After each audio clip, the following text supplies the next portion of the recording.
আপনাদের আনিত দিন অর্থাৎ পবিত্র আল কোরআন এবং হাদিস যতক্ষণ পর্যন্ত আপনি মেনে না চলবেন ততক্ষণ পর্যন্ত জান্নাতে যাওয়া সহজ হবে না।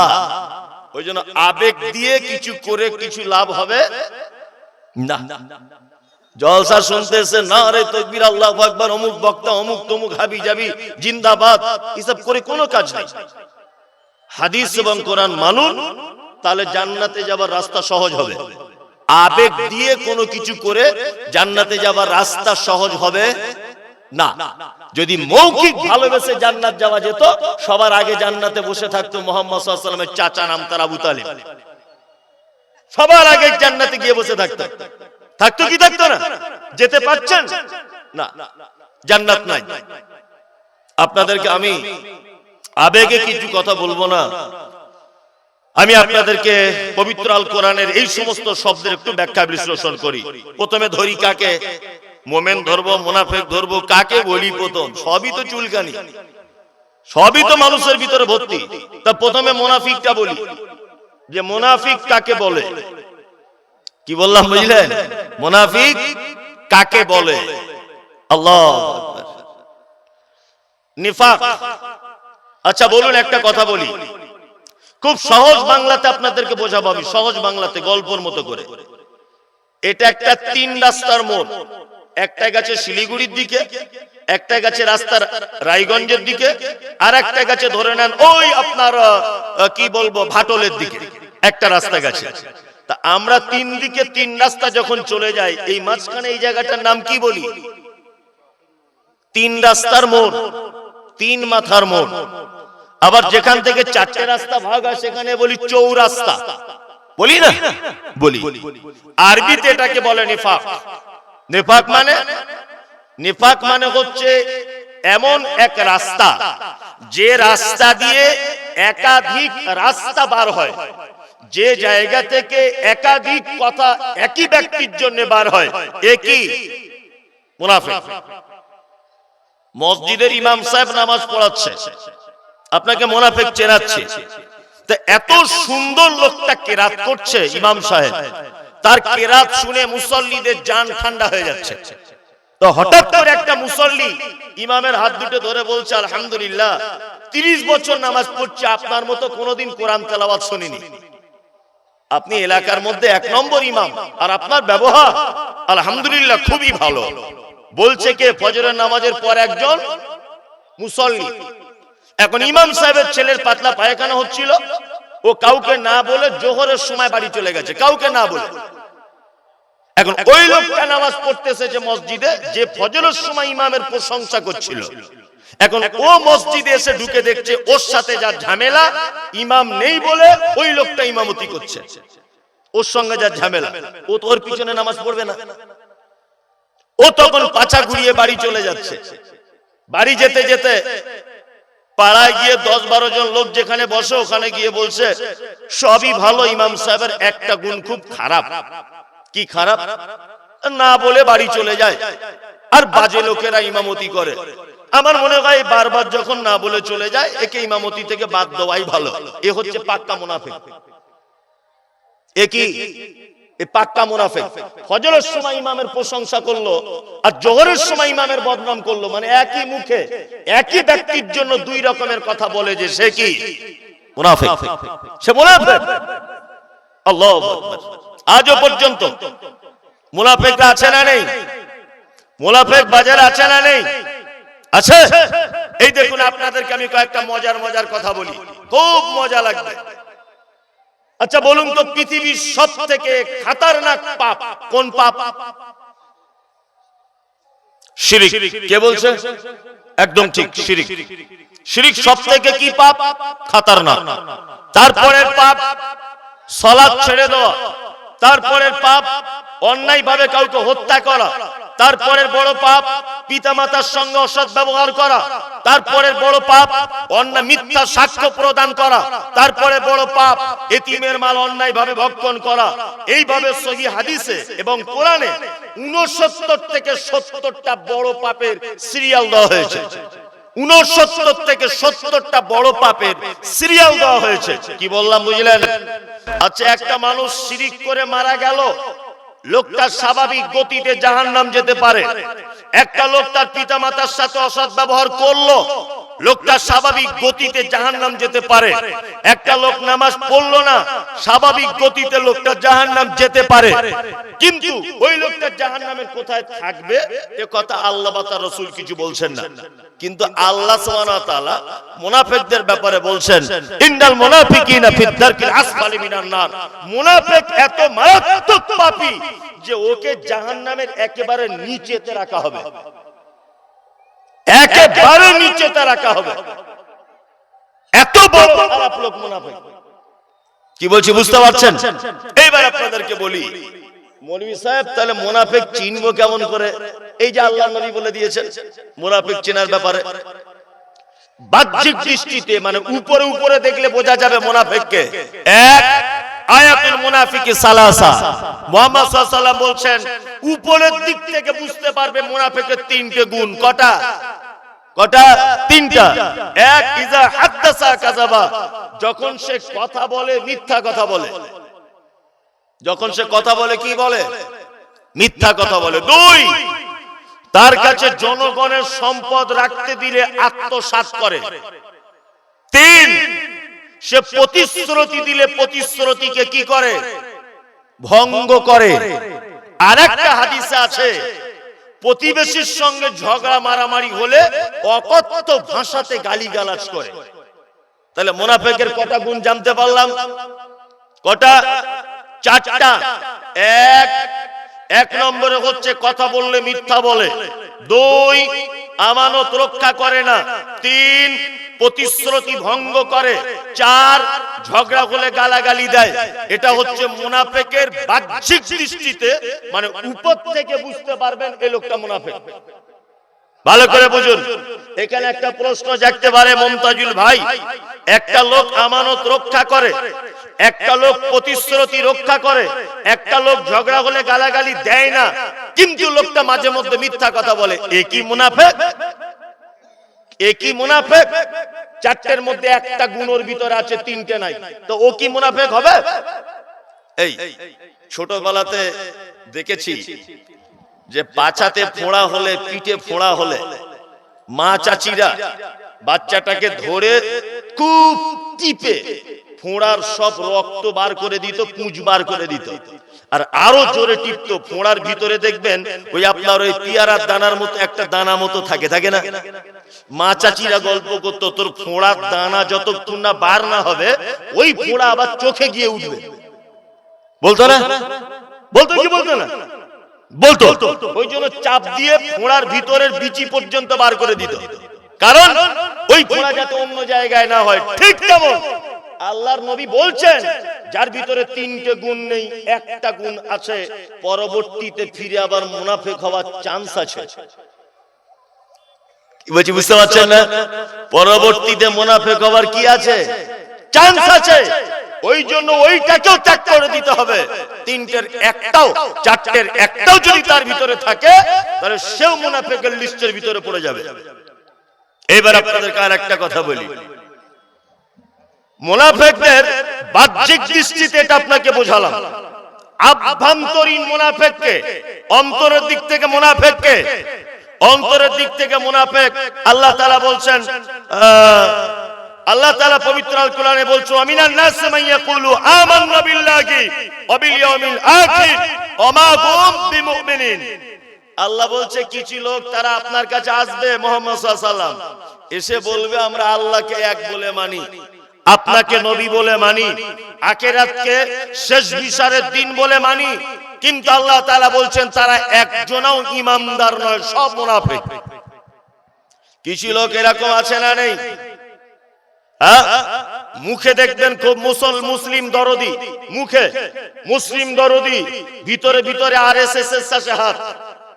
মুখে দেখবেন মুসলিম দরদি, আমি তোমাদের এই করব, মাদ্রাসা করব, মসজিদ করব, ঈদগাহ করে দিব, রাস্তা করে দিব, তোমরা আমাকে ভোট দাও, আর তারপরে ভিতরে ভিতরে বিজেপির সাথে হাত। কি করে মুসলিমদের সর্বনাশ করা যায়, এই সমস্ত নেতা নেত্রীদের বর্তমানে দেখা যাচ্ছে কি যাচ্ছে না? যাচ্ছে যাচ্ছে। এরাও একটা এক রকমের মুনাফিক বলতে পারেন আপনি, এরাও এক রকমের মুনাফিক। মানে ইসলামের ধর্মীয় আবেগকে নিয়ে মুসলিমদের ভিতরে একটা খুব সূক্ষ্ম রাজনৈতিক বিষয় ঢুকিয়ে দিয়ে মুনাফিকি করে জাতিকে উস্কানিমূলক ভাবে উত্তেজিত করে দিয়ে যুবকদেরকে খেপিয়ে দিয়ে জাতিকে অন্য কওমের কাছে মার খাবার খোরাক তৈরি করে দিচ্ছে যারা, এরাও এক শ্রেণীর মুনাফিক, এক শ্রেণীর মুনাফিক। আল্লাহ কি বলবার আপনাদেরকে। আল্লাহ নবী সাল্লাল্লাহু আলাইহি ওয়াসাল্লাম সেই জামানা থেকে শুরু করে আজ পর্যন্ত ইসলামের যত সর্বনাশ হয়েছে, ইসলামে যত ক্ষতি হয়েছে, সব থেকে বেশি ক্ষতি করেছে বেঈমান মুশরিকেরা নয়, বেশি ক্ষতি করেছে এই মুনাফিকেরা। আপনারা জানেন মুর্শিদাবাদ একটা ঐতিহাসিক জায়গা, তাই না? এই ঐতিহাসিক জায়গাতে আপনারা জানেন যে নদিয়ার পলাশীর আমবাগানে নবাব সিরাজউদ্দৌলার সঙ্গে ব্রিটিশদের একটা বিশাল যুদ্ধ হয়েছিল, আপনারা জানেন। আচ্ছা, নবাব সিরাজউদ্দৌলা ওই যুদ্ধতে জয়লাভ করেছিলেন? জানেন? করতে পারেননি। কারণ কি? নবাব সিরাজউদ্দৌলা সব থেকে বড় শত্রুতা করেছিল, নাম হলো তার মীর জাফর। কে? মীর জাফর। নবাবের বাড়িতে থেকেছে, নবাবের গাড়ি চেপেছে, নবাবের খেয়েছে, নবাবের সঙ্গে থেকেছে, কিন্তু নবাব সিরাজউদ্দৌলা ব্রিটিশদেরকে মারার জন্য যে চক্রান্ত তিনি করেছিলেন, যে ফন্দি তিনি এঁটেছিলেন, সমস্ত ফন্দি এই আপনার মীর জাফর আলী সব ব্রিটিশদের কাছে গোপন ভাবে তিনি বলে দিয়েছিলেন। এক পর্যায়ে নবাব সিরাজউদ্দৌলা বড় বিপদে পড়েছিলেন। ওই আপনার পলাশীর আমবাগানে এক পর্যায়ে পরাস্ত হয়ে তাদেরকে বাড়ি ফিরে আসতে হয়েছিল, আপনারা জানেন। সারা পৃথিবীর ইতিহাসে আপনি যদি লক্ষ্য করে দেখেন, সব থেকে বেশি ক্ষতি যারা করেছে ইসলামে, সব থেকে বেশি ক্ষতি করেছে মুনাফিকরা, সব থেকে বেশি ক্ষতি করেছে। এবার আপনাদেরকে একটা মজার কথা বলি। আচ্ছা বলুন তো, আপনি 1 কোটি টাকা সুদ খেয়েছেন, 1 কোটি, আপনি মারা গেলেন, আপনার জন্য আমি ক্ষমা চাইতে পারি কি পারি না? কথা বলুন। ক্ষমা চাইতে পারি? পারি, ক্ষমা চাইতে পারি। আল্লাহ আমার ভাইকে ক্ষমা করে দাও, আপনি ব্যভিচারে লিপ্ত। আচ্ছা বলুন তো, আপনার জন্য আমি ক্ষমা চাইতে পারি কি পারি না? পারি। আপনি মারাত্মক কোন অপরাধ করেছেন, আপনার কাছে আপনার জন্য আমি দোয়া করতে পারি, আল্লাহ আমার ভাই অপরাধ করে মারা গেছে, তুমি তাকে ক্ষমা করে দাও। আল্লাহ আমার আব্বাকে ক্ষমা করে দাও, আল্লাহ আমার মাকে ক্ষমা করে দাও, আল্লাহ আমার বেটাকে ক্ষমা করে দাও। সে পৃথিবীর সব থেকে বড় অপরাধী যদি হয়, তার জন্য ক্ষমা চাওয়া যাবে কি যাবে না? যাবে। পৃথিবীতে একটা পাপীর জন্য ক্ষমা চাওয়া হারাম, চলবে না। একটা পাপী, সে কে? মুনাফিক। আল্লাহ পবিত্র আল কোরআনে আয়াত অবতীর্ণ করলেন, মুহাম্মদ সাল্লাল্লাহু আলাইহি ওয়াসাল্লামকে আল্লাহ তাআলা বলছেন, ইস্তাগফির, আপনি যদি মুনাফিকদের জন্য ক্ষমা প্রার্থনা করেন, আওলা তাস্তাগফির, ক্ষমা প্রার্থনা নাই বা করেন, ইন তাস্তাগফির লাহুম ৭০ মাররাতান, মুনাফিকদের জন্য যদি একদিনে ৭০ বার যদি আপনি ক্ষমা প্রার্থনা করেন, ফালাই ইয়াগফির আল্লাহু লাহুম, তারপরেও আমি আল্লাহ মুনাফিকদের ক্ষমা করব না। আচ্ছা বলুন, আমি মমতাজুল ইসলাম আপনার জন্য দোয়া করলে কবুল হতেও পারে, নাও পারে? কাবার ইমাম সাহেব যদি আপনার জন্য দোয়া করে কবুল হতে পারে, নাও পারে? আপনার মসজিদের ইমাম সাহেব যদি আপনার জন্য দোয়া করে কবুল হতে পারে, নাও পারে? কিন্তু মুহাম্মদ সাল্লাল্লাহু আলাইহি ওয়াসাল্লাম যদি কারোর জন্য দোয়া করে কবুল হবে কি হবে না? হবে। আল্লাহ কত ভয়ঙ্কর শব্দ দিয়ে বলছেন, ইস্তাগফির, আপনি ক্ষমা প্রার্থনা করেন, আওলা তাস্তাগফির, মুনাফিকদের জন্য ক্ষমা প্রার্থনা নাই বা করেন, ইন তাস্তাগফির লাহুম ৭০ মাররাতান, আপনি মুনাফিকদের জন্য যদি সারা দিনে ৭০ বার যদি ক্ষমা প্রার্থনা করেন, ৭০ বার, ফালাই ইয়াগফির আল্লাহু লাহুম, আল্লাহ মুহাম্মদ সাল্লাল্লাহু আলাইহি ওয়াসাল্লামকে বলছেন, আপনার দুয়ার হাতকেও ফেরত দিয়ে দিব, আমি তাদেরকে ক্ষমা করব না। বুঝতে পারছেন মুনাফিক কত ভালো লোক? বুঝতে পারছেন? তাহলে আমরা সবাই হব তো নাকি? না এর থেকে দূরে থাকবো? আচ্ছা, পৃথিবীর কোন পাপী আছে যে পাপীর জানাজা পড়া যায় না? বলুন, কেউ বলতে পারবেন যে কোন পাপী লোকের জানাজা পড়া যায় না? জানা নেই তো? আপনি এখন বলবেন যারা নামাজ পড়ে না তাদের, শুনুন, যারা নামাজ পড়ে না আমি প্রকাশ্যভাবে তাদেরকে কাফের বলবো না, তাদের যে জানাজা পড়া যাবে না এ কথাও আমি বলবো না, কিন্তু আমি বলবো পৃথিবীতে একটা মাত্র পাপী আছে যে পাপীর ব্যাপারে নামাজ না জানাজা না পড়ার আয়াত অবতীর্ণ হয়েছে, আয়াত অবতীর্ণ করা হয়েছে যে জানাজা পড়া যাবে না। দেখুন আপনাকে আমি প্রমাণ দিই পবিত্র আল কোরআন থেকে। এক, আচ্ছা তখনকার দিনের সবথেকে বড় মুনাফিক ছিল, তার নাম কি? কে বলতে পারবেন? আল্লাহ নবী সাল্লাল্লাহু আলাইহি ওয়াসাল্লামের যুগে সবথেকে বড় মুনাফিকের নাম কি জানেন? আব্দুল্লাহ ইবনে উবাই। কি নাম? আব্দুল্লাহ ইবনে উবাই। ঘটনাটা মন দিয়ে শুনুন। আব্দুল্লাহ ইবনে উবাই মারা গেল। আব্দুল্লাহ ইবনে উবাইয়ের বেটার নাম আব্দুল্লাহ। ভালো করে বুঝবেন কি নাম? আব্দুল্লাহ। আব্দুল্লাহ আল্লাহর নবীকে এসে বলছেন, আল্লাহর নবী আমার আব্বা মারা গেছে। মারা গেছে কে? মুনাফিকদের সর্দার। আর তার বেটা আব্দুল্লাহ আল্লাহর নবীকে এসে বলছেন, আল্লাহর নবী আমার আব্বা মারা গেছে, তা আমি চাই যে আপনার কাপড়টা দিয়ে আমার আব্বার কাফনটা হোক, এটা আমি চাই। আপনার কাপড়টা, গায়ের কাপড়টা দেন, আমার আব্বার কাফন করি। আল্লাহ নবী সাল্লাল্লাহু আলাইহি ওয়াসাল্লাম কাপড়টা খুলে দিলেন, এই নাও তোমার আব্বার কাফন করবে, এই নাও কাপড়টা নাও। কাপড় দিয়ে দিলেন। আব্দুল্লাহ কাপড়টা নিয়ে চলে যাচ্ছে, যখন চলে যাচ্ছে তখন আব্দুল্লাহ আবার কিছুটা গিয়ে ফেরত এসে বলছেন, আল্লাহর নবী আমি চাই আপনি আমার আব্বার জানাজার ইমামতি করবেন। কার ইমামতি করবেন আল্লাহর নবী? মুনাফিকদের সর্দারের। ঘটনা ভালো করে বোঝার চেষ্টা করুন। এবার আল্লাহ নবী সাল্লাল্লাহু আলাইহি ওয়াসাল্লাম উঠছেন, জানাজা পড়তে যাবেন, উঠছেন। এই সময়তে হযরত ওমর, বিখ্যাত মানুষ, আল্লাহ নবী সাল্লাল্লাহু আলাইহি ওয়াসাল্লামের জামাটা এইভাবে টেনে ধরলেন। আল্লাহর নবী মুনাফিকদের সর্দারে জানাজা পড়তে আপনি যাবেন কেন? কেন যাবেন আপনি? তখন আল্লাহ নবী সাল্লাল্লাহু আলাইহি ওয়াসাল্লাম বলছেন, ওমর আরে আমি যে জানাজা পড়তে যাব কি যাব না, আমাকে তো এখনো পর্যন্ত মানা করা হয়নি, এখনো তো আমাকে নিষেধ করা হয়নি, জানাজা পড়তে যাব কি যাব না। এই কথা বলার পরে আল্লাহ নবী সাল্লাল্লাহু আলাইহি ওয়াসাল্লাম চলে গেলেন, আব্দুল্লাহ ইবনে উবাইয়ের জানাজার নামাজে ইমামতি করলেন। নামাজ পড়া শেষে হযরত ওমর অনুতপ্ত হয়ে বলছেন, হে আল্লাহ আপনি যেটা নিষেধ করলেন না আর আমি সেটা নবীকে নিষেধ করে দিয়েছিলাম, তাহলে আমি কত বড় ভুল করেছি, মুনাফিকদের জানাজা পড়তে নিষেধ করলাম, কত বড় অন্যায় করলাম। মনে মনে মনে মনে তিনি অনুতপ্ত হচ্ছেন।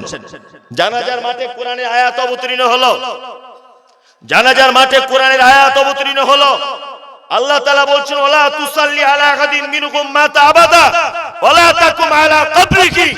মুনাফিকদের কেউ যদি মরে যায় আপনি তার জানাজা তো দূরের কথা, ওয়ালা তাকুম ফি কবরিহি, আপনি তাদের কবরের সাইডে পর্যন্ত দাঁড়াতে পারবেন না। মুনাফিক এত বড় বদমাইশ। জি জি জি, আপনারা বুঝতে পারছেন পরিস্থিতি এত কিছু, তাহলে আরো আগে আগে বক্তা তোলা দরকার ছিল।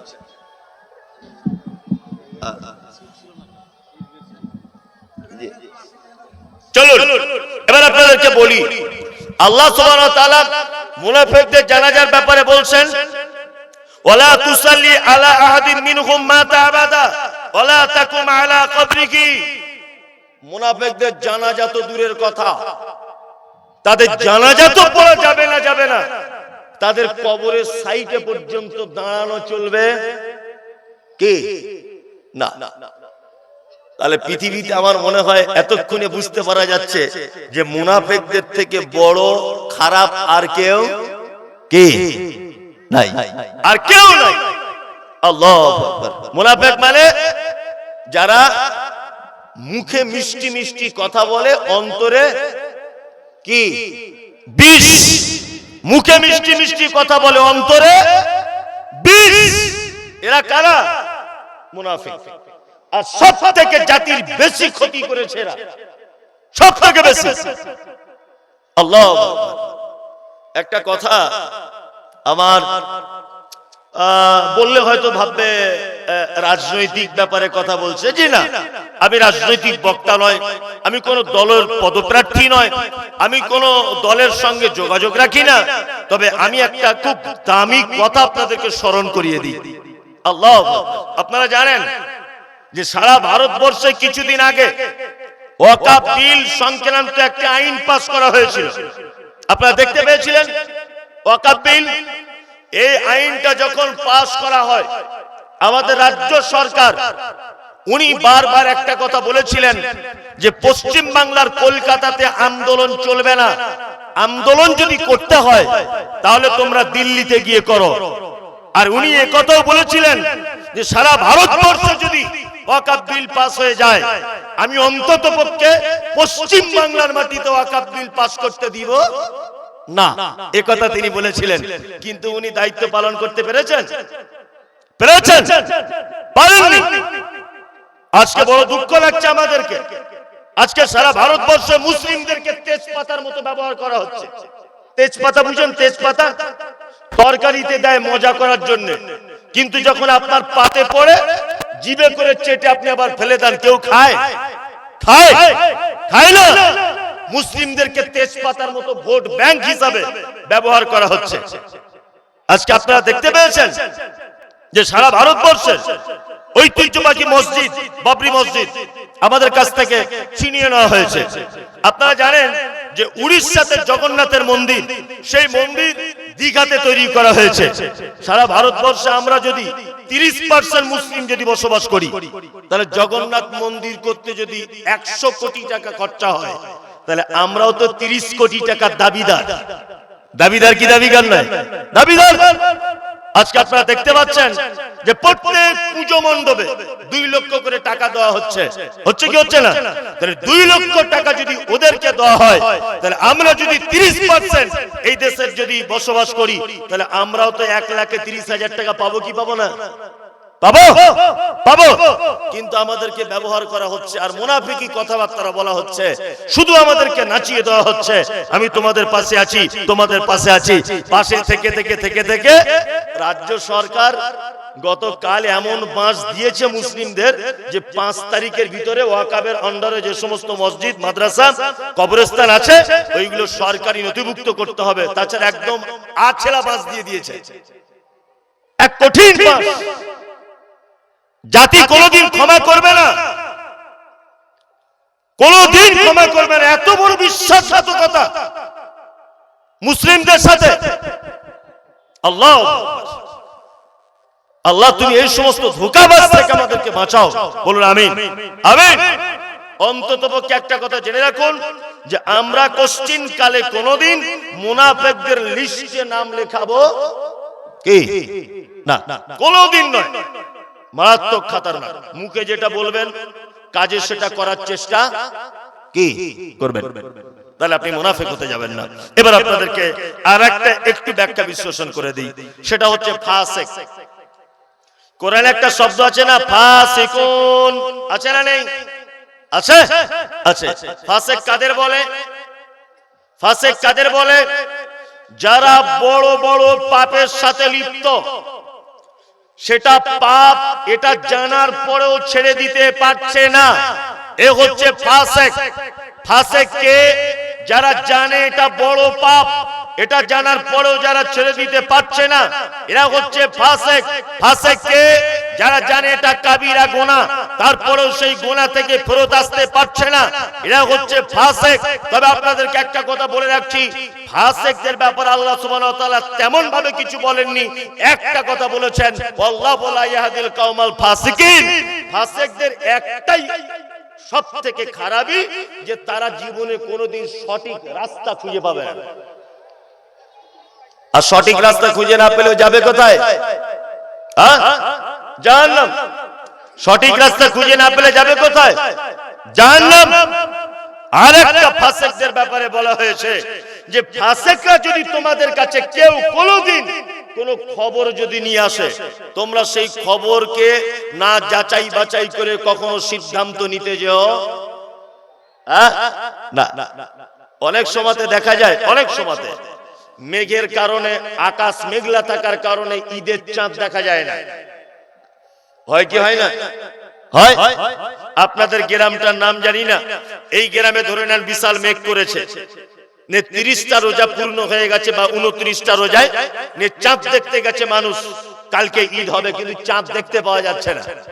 এখন হঠাৎ করে একটা লোক মোটরসাইকেলে করে এসে বলছে, আমি আল্লাহর কসম করে বলছি চাঁদ দেখেছি, আমি রায়গঞ্জে ছিলাম, আকাশ ওখানে পরিষ্কার, কিন্তু সমস্যা লোকটা নামাজ পড়ে না।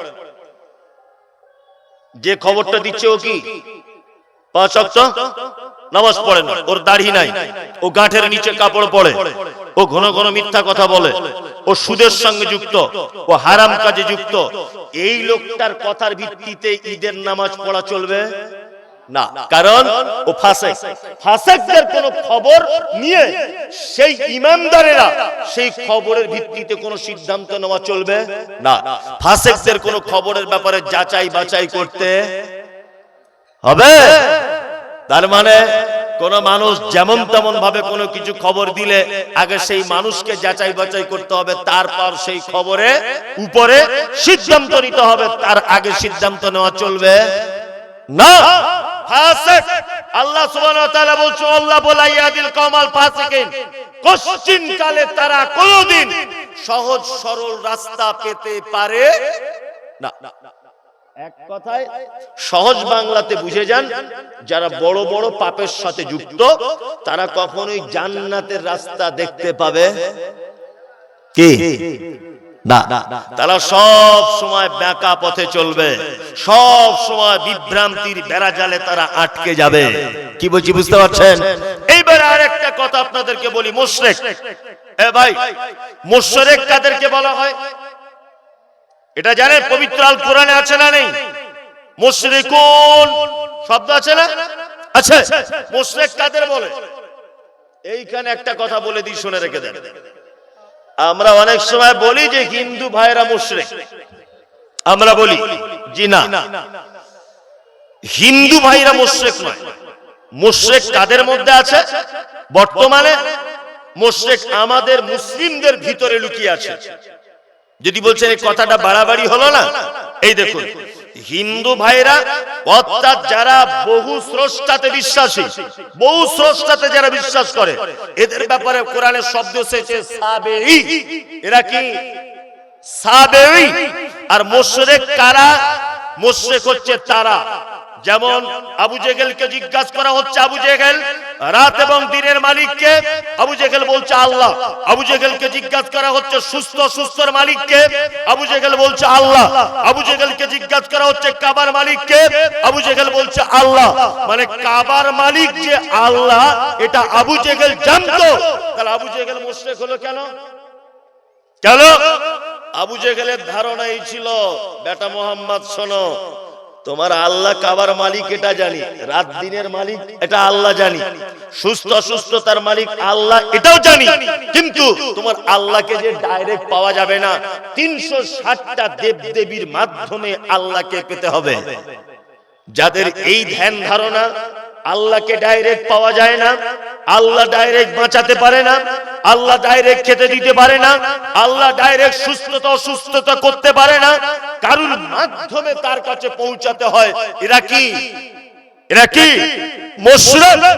আজকে যদি সারা বাংলা, সারা ভারতবর্ষের মুসলিমদেরকে যদি আপনি তদন্ত করেন, তাহলে এইরকম মুসলিম খুঁজে পাওয়া যাবে কি যাবে না? যাবে কি যাবে না? যাবে। আবু জেহেল মুশরিক, পাথরের তৈরি করা মূর্তির মাধ্যমে আল্লাহকে পেতে চাইতো। বর্তমান কিছু মুসলিম নামধারী তারাও সমাজে এরকম আছে, মরা মানুষকে কবরের ভিতরে ঢুকিয়ে দিয়ে তার মাধ্যমে আল্লাহকে দেখতে চাইছে, যে আল্লাহ অমুক হুজুরের মাধ্যমে, অমুক পীর সাহেবের মাধ্যমে, অমুক আল্লাহর ওলির মাধ্যমে আল্লাহ তুমি আমাকে দেখা দাও, আল্লাহ তুমি রুজিতে বরকত দাও। এইরকম মুসলমান আছে না নেই? আছে। এসব মুশরিক। আর আল্লাহ তাআলা এদের ব্যাপারে বলছে, মা কানা লিন নাবিয়্যি ওয়াল্লাযিনা আমানু আন ইস্তাগফিরু লিল মুশরিকিন ওয়ালাউ কানু উলি কুরবা। নবীদের জন্য এটা উচিত নয়, মুমিনদের জন্য উচিত নয়। আন ইস্তাগফিরু লিল মুশরিকিন, মুশরিকদের জন্য ক্ষমা প্রার্থনা করা, ওয়ালাউ কানু উলি কুরবা। যদি সেই মুশরিক তোমার নিকট বন্ধু হয়, আত্মীয় হয়, তবুও তার জন্য ক্ষমা প্রার্থনা করা যাবে কি না?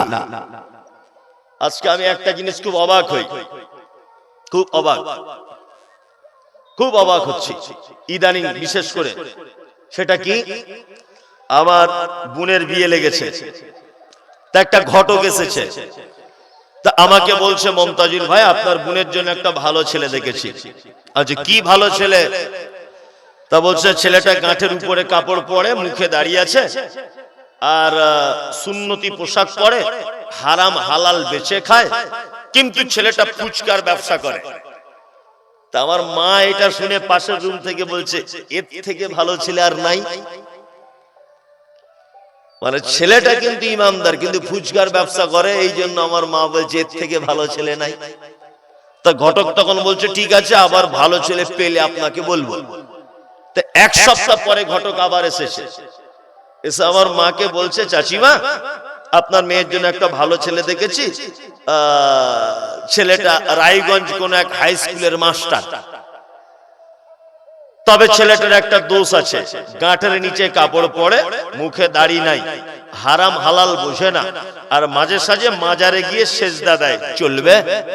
আমার মা তখন বলছে ওরে বাবা এত ভালো ছেলে চলবে না, এ তো ভালো ছেলে, ভালো করে বোঝার চেষ্টা করবে, এ তো কি ভালো ছেলে। তা আমি তখন বলছি মা ও যে মাজারে সেজদা দেয় বলছে, তা এটা কি আমার বোনের জন্য ঠিক হবে জামাই করা? তা আমার মা বলছে মাঝে সাঝে দিলে অসুবিধা নাই। কি বুঝলেন? আজকে আমার বোনের বিয়ে হয়ে গেল মাজারে সেজদা দেওয়া লোকটার সাথে, খুব ভালো করে বুঝবেন। ওইদিকে যান, ওইদিকে গিয়ে বলুন, খুব ভালো করে বিয়ে হয়ে গেল, ভালো করে বুঝবেন। আমার বোনের বিয়ে হবার পরে আল্লাহ তাআলা আমার ব্যাপারে বলছেন মা কানা লিন নাবিয়্যি ওয়াল্লাযিনা আমানু আইয়াস্তাগফিরু লিল মুশরিকিন। মুমতাজুল ইসলাম তুমি আর কোনদিন তোমার নিজের বোনের জন্য ক্ষমা চাইতে পাবে না, কোনদিন চাওয়া যাবে না। শুনুন একটা কথা বলি, আমি যত বড় মৌলবী হই, আমি যত বড় আলেম হই, আমার আব্বা যদি মাজারে সেজদা দেওয়ার পরের দিন মারা যায়, আর আমার আব্বা যদি তওবা করার সুযোগ যদি না পায়, তাহলে আমি আমার বাপের জন্য আর ক্ষমা প্রার্থনা করতে পারবো না, কখনোই নয়। আল্লাহ তাআলা ওই জন্য বলে চলাও কানুলি কুরবা, যদি সেই মুশরিক যে শিরকে আকবার করা অবস্থায় মারা যায়, এই রকম মুশরিক, তার জন্য ক্ষমা প্রার্থনা করা চলবে না। সে যদি তোমার নিকট আত্মীয়, মানে তোর বাপ মা, তোমার বোন, তোমার ভাই, যেই হোক না কেন, তার জন্য আর কোনোদিন ক্ষমা প্রার্থনা করা যাবে না। তাহলে মুশরিক কাকে বলে বুঝতে পারলেন? মুশরিকরা জান্নাতে যাবে বলে মনে হয়? হয়। বর্তমানে কিছু মানুষ আছে না, আছে না নেই, যে কবরের ভিতরে মানুষকে মাধ্যমে আল্লাহকে ডাকছে, ডাকছে কি ডাকছে না? ডাকছে। আবার বলছে আমাদের পীর সাহেব জীবিত থাকা অবস্থায় যত পাওয়ার ছিল মরার পরে পাওয়ার বেড়েছে। কি বলছে বুঝতে পারছেন না?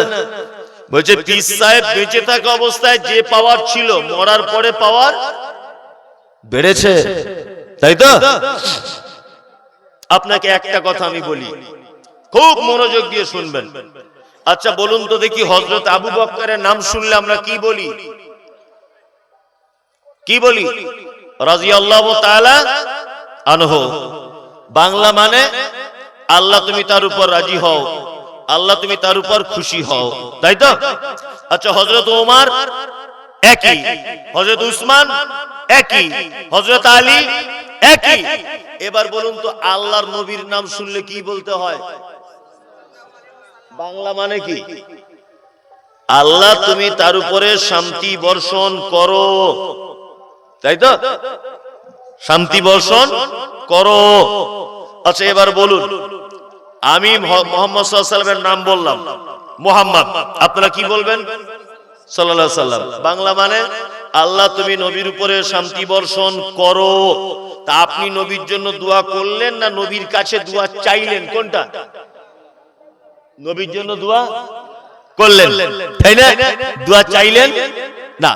এবার বলছি আপনাকে, হযরত আবু বকর, ওমর, উসমান, আলী, পৃথিবীতে যত বুজুর্গানে দিন, আল্লাহর ওলি, খাজা মঈনুদ্দিন চিশতি, ইমাম আবু হানিফা, ইমাম বুখারী, ইমাম ইবনে তাইমিয়া, পৃথিবীতে যত আল্লাহর ওলিরা বা যত জ্ঞানী লোকেরা আছে, সব জ্ঞানী লোকদের আমি এই পাল্লাতে তুললাম, আর এই পাল্লাতে আল্লাহর নবীকে তুললাম। বলুন তো কোন পাল্লা বুজুর্গিতে ভারী হবে? আল্লাহ নবীর পাল্লাটা ভারী হবে না? ভারী হবে কি হবে না? ইমানদারের দিক থেকে ভারী হবে। তাহলে পৃথিবীর সবথেকে দামি মানুষ মুহাম্মদ সাল্লাল্লাহু আলাইহি ওয়াসাল্লাম, তার জন্য আমরা দোয়া করি যে আল্লাহ তার উপরে শান্তি বর্ষণ করো। তা মুহাম্মদ সাল্লাল্লাহু আলাইহি ওয়াসাল্লামের থেকেও কি তোমার পীর সাহেব বড়? তা তুমি ওর কাছে দোয়া করো কেন? তুমি ওর কবরে দোয়া চাইতে যাও কেন? মদিনাতে আল্লাহ নবী সাল্লাল্লাহু আলাইহি ওয়াসাল্লাম শুয়ে আছেন। কোথায়? মদিনাতে। আমি তো প্রত্যেক মাসে মাসে প্রায় যাই মক্কা মদিনাতে। ওখানে গিয়ে একবার কবরের সাইতে হাতটা তুলবেন তো, শুধু একবার হাতটা তুলবেন, পুলিশ সঙ্গে সঙ্গে আপনার হাত নামিয়ে দিবে। এই হাজী, কাবার মালিকের কাছে দোয়া চাও। এদিকে দোয়া চাইছো কেন? কাবার মালিকের দিকে যাও, চলো ওইদিকে ফিরো। মানে পশ্চিম দিকে মুখ করিয়ে দেবে পুলিশ আপনাকে ঘুরিয়ে। তার মানে বলতে চাইছে কাবার মালিকের কাছে দোয়া চাও। নবীর কবরে দোয়া চাওয়া যাবে না। নবীর কবরে যদি দোয়া চাওয়া না যায়, তাহলে সব গাঁজাখোর মাতাল এদের কাছে দোয়া চাওয়া যাবে? হ্যাঁ, একদম যাবে না। আল্লাহু আকবার, কি বড় চিটার! আর চিটারের তো কোয়ালিটি থাকে। এমন করে বলছে মনে হচ্ছে জান্নাত ওর বাপের রেজিস্ট্রি করা আছে।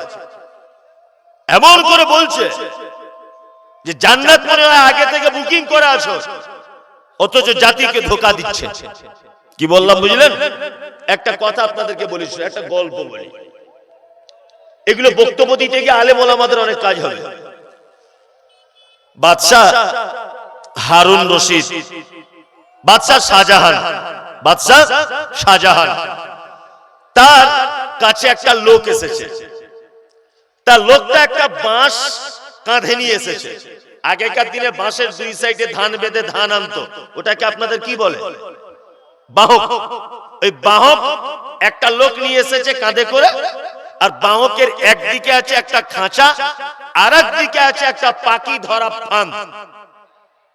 তা বাদশাহ শাহজাহান জিজ্ঞাসা করছে, কি ব্যাপার, তোমার বাহকে খাঁচার ভিতরে পাখি কেন, আর তোমার ওইদিকে পাখি ধরা ফাঁদ কেন? তখন ওই বাহকওয়ালা বলছে, বাদশাহ, ও বাদশাজি, গভীর জঙ্গলের ভিতরে আমি এই খাঁচাটা রেখে দিই, আর পাশে পাখি ধরা ফাঁদটাকেও রেখে দিই, আর এই পাখিটা নিজের ভাষাতে ডাকে, আর ওর স্বজাতিরা ওর ডাক শুনে ওর সঙ্গে দেখা করতে এসে ওই ফাঁদে পড়ে যায়, আর আমি জবাই করে করে পাখিগুলোকে খাই। বাদশাহ শাহজাহান তখন বলছে, এক কাজ করো তো, তোমার বাহকে যে পাখিটা আছে পাখিটাকে আমার কাছে দাও, পাখিটাকে আমার কাছে আনো। বাদশাহ পাখিটাকে ধরে একেবারে কচ কচ কচ কচ কচ কচ করে কেটে দিল। বাহকের মালিক বলছে, বাদশাহ, আপনি আমার রুজি রুটি মেরে দিলেন, আপনি আমার রুজি রুটি মেরে দিলেন। আমি এই পাখিটার ডাকের কারণে অন্যান্য পাখিদের ধরে ধরে খেতাম, আপনি সেই খাওয়াটা বন্ধ করে দিলেন। তখন বাদশাহ বলছে, শোনো, যে পাখি মিথ্যা অভিনয় করে তার স্বজাতিকে ডেকে এনে মালিকের খাদ্যের উপযুক্ত করে দেয়, এই মুনাফিক পাখিকে বাঁচিয়ে রাখা ঠিক নয়। যারা আজও পর্যন্ত দাড়ি রেখে টুপি পরে পাঞ্জাবি পরে নিজেদেরকে পীর আল্লাহর ওলি বলে, নিজেদেরকে বাবা দরবেশ বলে জাতিকে টেনে এনে নিজেদের দিকে জাহান্নামের রাস্তার দিকে পরিচালিত করছে, আমার মনে হয় হযরত ওমরের জামানা যদি হতো এদের পাছার চামড়া তুলে দিত। কি বলছি বুঝতে পারছেন? হযরত উসমানের জামানা যদি হতো এদের পাছার চামড়া কি করত? তুলে দিত। আল্লাহ, জাতিকে আলেম ওলামাদের কাজ জান্নাতের দিকে আনা, জান্নাতের পথে দেখিয়ে দেওয়া, এটা আলেম ওলামাদের কাজ। কিন্তু আজকে সবথেকে বড় ধোঁকায় পড়ছে মানুষ এই বড় পাঞ্জাবি টুপিওয়ালা আমাদের মতো মানুষদেরই জন্য। মানে চিনতেই পারছে না মানুষ যে কে আলেম আর কে বক্তা আর কে শ্রোতা আর কে যে কি বোঝা বড় মুশকিল। আর দাঁড়িয়ে পেচ্ছাপ করে কিচ্ছু জানে না। জলসার দিনে বড় স্টেজে পাঞ্জাবি পরে আর পায়জামা পরে এমন করে বক্তব্য রাখছে যে এই মনে হচ্ছে ইসলামের সবথেকে বড় লিডার, সবথেকে বড় লিডারে। কি বলছি বুঝতে পারছেন তো? আল্লাহু আকবার। আর সব থেকে বড় যে জায়গাটা সর্বনাশ হচ্ছে সেটা কি জানেন তো? বিজেপি যেমন কিছু ধর্ম না জানা মানুষকে নিয়ে রাজনীতি করছে, বিজেপি সরকার, শুভেন্দু অধিকারী, যারা ধর্ম বুঝে না তাদেরকে নিয়ে বিশাল হিন্দু দরদ দেখাচ্ছে। অরিজিনাল যারা হিন্দু, অরিজিনাল যারা সনাতনী বা হিন্দু ধর্মগ্রন্থ পড়ে যারা হিন্দু হয়েছে, তারা কোনোদিন মুসলিম বিদ্বেষী হতে পারে না। কি বললাম বুঝলেন না? তারা মুসলিমদের সঙ্গে সম্প্রীতি বজায় রেখেই চলতে চায়। কিন্তু যাদের ধর্মীয় জ্ঞান নেই, ধর্মের আবেগ নিয়ে যারা চলে, এই এদের মতো অশিক্ষিত কিছু হিন্দুদেরকে নিয়ে শুভেন্দু অধিকারী যেমন রাজনীতিতে নেমেছে, ঠিক তেমন পশ্চিম বাংলায় কিছু ধর্ম না জানা যুবক, মূর্খ, অশিক্ষিতদেরকে নিয়ে ঢাল হিসাবে ব্যবহার করে মুসলিম কিছু রাজনৈতিক নেতা বর্তমানে মুসলিমদের ব্যাপারে বিভাজন সৃষ্টি করছে এবং সাম্প্রদায়িক দাঙ্গা লাগাবার জন্য উঠে পড়ে লেগেছে। আর তাদের সাপোর্ট করছে কারা? না জানা ধর্মগ্রন্থ কিছু ধর্মীয় মুসলিম নামধারী, ধর্মের কিচ্ছু বোঝে না, ইসলামের কিচ্ছু বোঝে না, তারা লেগেছে। আমি অবাক হয়ে যাই, অবাক। আচ্ছা, মুহাম্মদ সাল্লাল্লাহু আলাইহি ওয়াসাল্লাম মক্কায় কত বছর ছিলেন? মক্কায় কত বছর ছিলেন? 13 বছর। কত বছর? আল্লাহ নবী সাল্লাল্লাহু আলাইহি ওয়াসাল্লাম মক্কায় ছিলেন 13 বছর। বেঈমান মুশরিকদের অত্যাচারের শিকার হচ্ছেন সাহাবীগণ। আল্লাহ নবী সাল্লাল্লাহু আলাইহি ওয়াসাল্লামকে সাহাবীরা এসে বলছেন, আল্লাহর নবী, মক্কায় আমাদের উপরে এত অত্যাচার, আমরা অত্যাচার সহ্য করতে পারছি না, আপনি দয়া করে আমাদের জন্য দোয়া করুন। আল্লাহ নবী সাল্লাল্লাহু আলাইহি ওয়াসাল্লাম তিনি বলেছিলেন, শোনো, আমাদের আগে যারা চলে গেছে বনি ইসরাঈলদের, তাদের নবীদেরকে ধরে হত্যা করা হয়েছে, তাদের উম্মতদেরকে এত কষ্ট দেওয়া হয়েছে, কড়াতে করে তাদের মাথা একেবারে চিরে দেওয়া হয়েছে। তারা এত কষ্টের পরেও যদি তারা নিজেদের দিনের উপরে টিকে থাকতে পারে, তাহলে এক কাজ করো, মক্কায় সামান্য অত্যাচার হচ্ছে, এই সামান্য অত্যাচারের জন্য তোমরা অসহ্য বোধ হয়েও না, তোমরা পিছিয়ে যেও না, হীনম্মন্যতায় ভোগো না।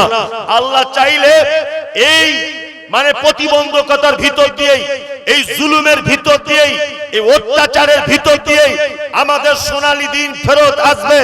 আল্লাহ নবী সাল্লাল্লাহু আলাইহি ওয়াসাল্লাম দীর্ঘ 13 বছর মক্কায় ছিলেন, অত্যাচারের শিকার হয়েছিলেন, একটাও তিনি মসজিদ তৈরি করেননি। তখন মসজিদের প্রয়োজন ছিল, তারপরেও তিনি জানতেন যে মক্কাতে যদি এখন এমার্জেন্সি মসজিদ তৈরি করা হয় তাহলে মক্কায় বিশৃঙ্খলা সৃষ্টি হবে। 13 বছর তিনি একেবারে অত্যাচার সহ্য করতে না পেরে আল্লাহর অর্ডারে যখন তিনি মদিনায় এলেন, মদিনাতে এসে প্রয়োজন হয়েছে বলে মসজিদে নববী তিনি তৈরি করেছিলেন। তার মানে বুঝতে পারা যাচ্ছে এই যে সমাজে বিশৃঙ্খলা তৈরি হবে বলে মুহাম্মদ সাল্লাল্লাহু আলাইহি ওয়াসাল্লাম পর্যন্ত 13 বছর মক্কাতে কোনো মসজিদ নির্মাণ করেননি, কোন মসজিদ নির্মাণ করেননি। আর আজকে আমরা প্রতিযোগিতা করছি, এই পাড়াতে একটা বড় মসজিদ, ওই পাড়াতে একটা বড় মসজিদ, এই পাড়াতে একটা বড় মসজিদ, প্রতিযোগিতা সারা ভারতবর্ষ জুড়ে চলছে।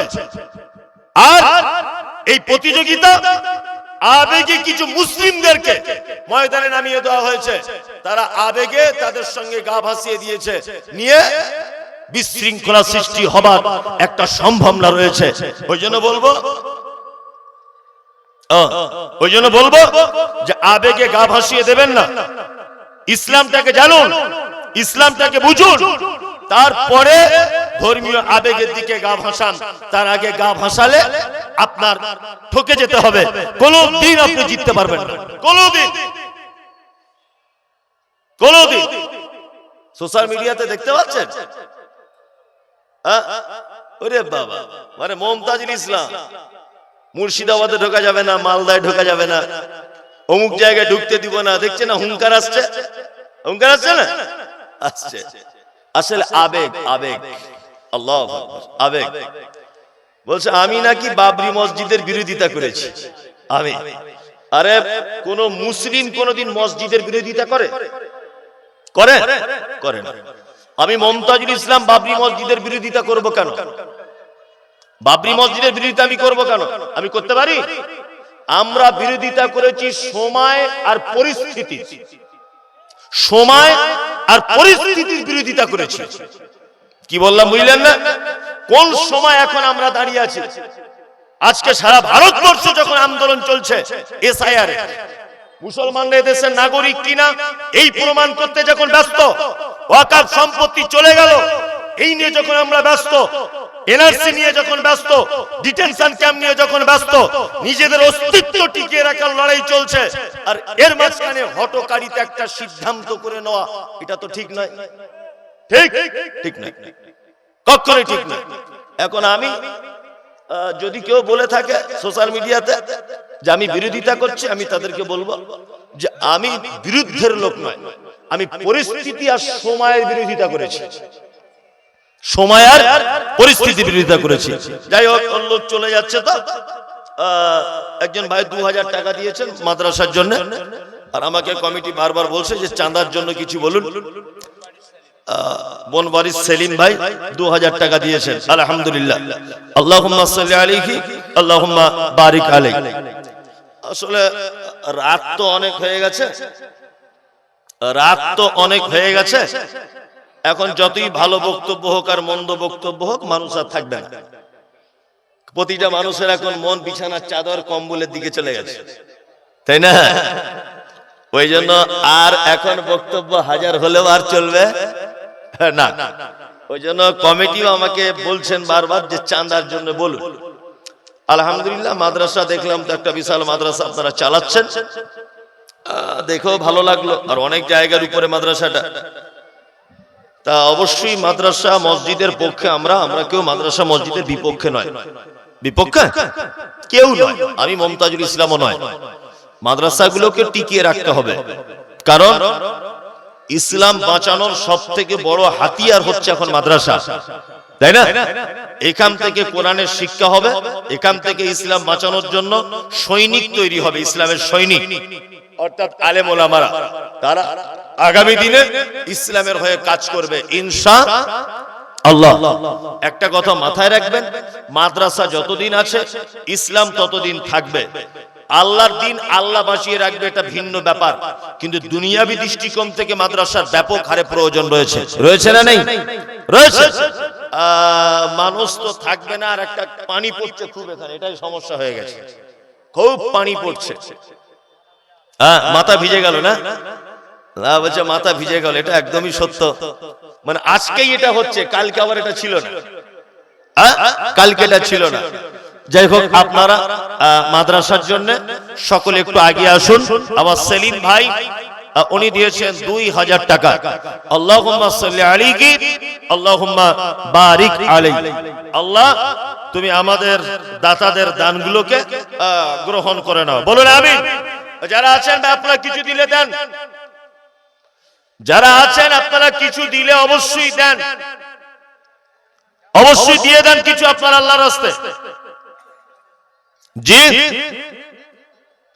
যারা দিবেন বলে মনে করছেন কিছু অবশ্যই দিবেন, কারণ প্রতিষ্ঠানগুলো আপনাদের আর্থিক সহযোগিতার কারণেই চলছে। একজন ভাই 50 টাকা দিলেন, আপনি 20 টাকা হলেও এখানে আনুন, আপনি 10 টাকা হলেও এখানে আনুন, কোনো সমস্যা নেই। জি, আনুন আনুন।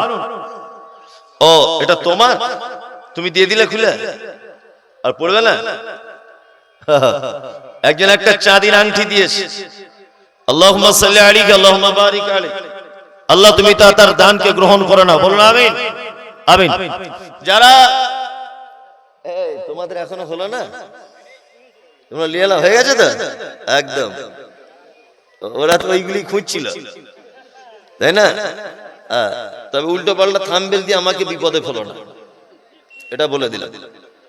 তোমরা চ্যানেল চালাও, তবে উল্টো পাল্টা থাম্বনেল দিয়ে আমাকে বিপদে ফেলো না। দেখছো তো চারিদিকে কি হুমকি আসছে, আমাকে এই মেরে দিল বলি কি হলো বুঝলেন? জি জি, আসলে ঘটনা হচ্ছে আবেগ দিয়ে তো ইসলাম চলবে না, আবেগ দিয়ে ইসলাম চলবে না। কিছু জানতে হবে, শিখতে হবে, ইসলাম সম্পর্কে সচেতন হতে হবে, তারপরে, তার আগে না। জি, দেন, সকলেই দেন ভাই, দেন, আল্লাহর রাস্তায় দেন। জি, কি গজল? আমি তো গজল ভালো জানি না, না গজল আমি জানি না ভালো, না। হ্যাঁ, হাজির বেটার বিয়ে করিয়ে দেবো। হাজির বেটার বিয়ে হলো কাজীর বেটির সাথে, হাজির বেটার বিয়ে হলো কাজীর বেটির সাথে, কাজীর বেটি বলছে আমি যাব সিনেমাতে। হাজির বেটার বিয়ে হলো কাজীর বেটির সাথে, কাজীর বেটি বলছে আমি